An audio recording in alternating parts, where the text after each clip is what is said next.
Alright, welcome to another editing video in Adobe Lightroom. My name is Priya and I'm just going to be showing you a few tips and tricks that I do in my editing process. So here we have this lovely photo. It's a little bit underexposed, but we'll take care of that.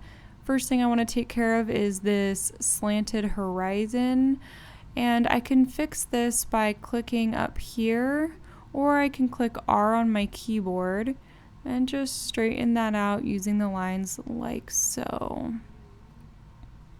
Then I can click enter, or I can click close, either one works. And I'm going to head over here to my presets, and I'm going to click Desert Rose Presets 01. Going to bring up the exposure accordingly, and that looks better already. We can go ahead and toggle with the before and after using our backslash key, before and after, and let's just warm that up a little bit. Beautiful.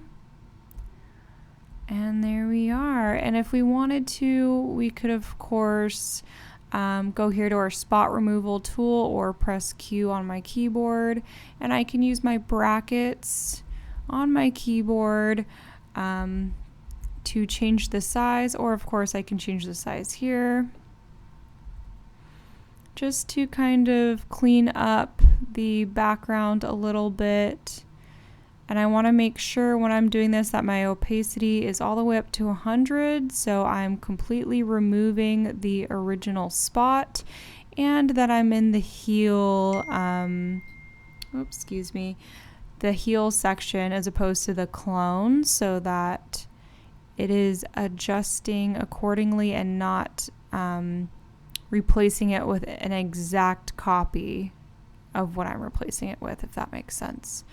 So we can clean up this a little bit. And it looks like Dad's got a phone in his pocket, so I'm just going to, I could fix that in Photoshop, but for now this is just about Lightroom.